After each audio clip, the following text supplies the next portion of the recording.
Okay, we'll watch a baseball movie. Israel was interested in refinancing his home. He was approached by a variety of individuals and was actually coaxed into signing some documents he was hoping that would help him refinance his home.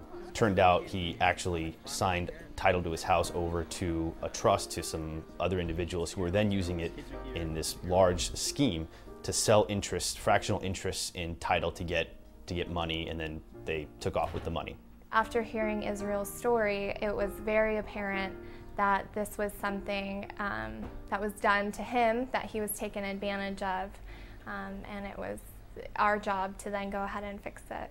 When I found out that I was no longer the owner of the house, it was just very frustrating. I mean, I have a family, so I was like, we didn't know what to do, or we didn't know what was going to happen the next month, or because we're the owner of the house anymore.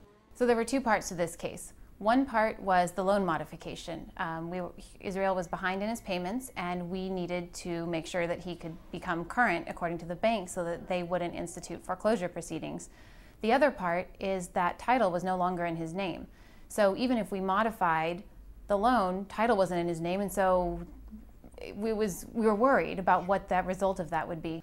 When PLC took my case, they said I had to wait a couple of weeks to see an attorney to volunteer to take my case, and they found someone that affirmed, and then I started feeling much better because I knew somebody was working on my case. They started mentioning that there was a chance for me to save the house.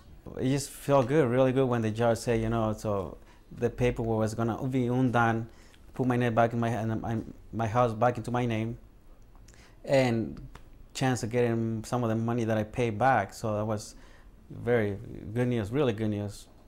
I think I might have let out a small, like, whoop, which I don't know how appropriate that is in the courtroom, but I did. And then Israel immediately looked at Ben and I just gave him a huge hug. I'm happy, but I'm also really mad. I mean, that there is actually people like this that can do this.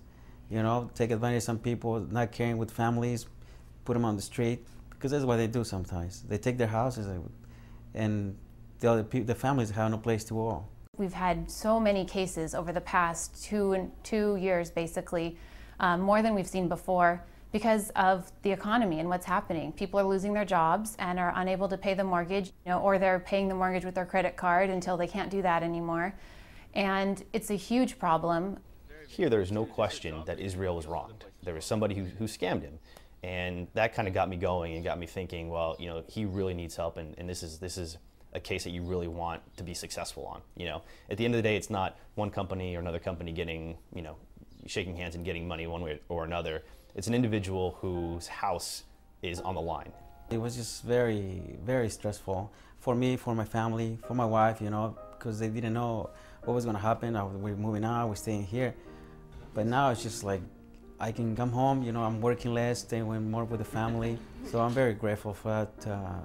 Lynn, Ben, Antonella, they did so much work. I wish there's a way I can do something, and this is my house. It's the dream.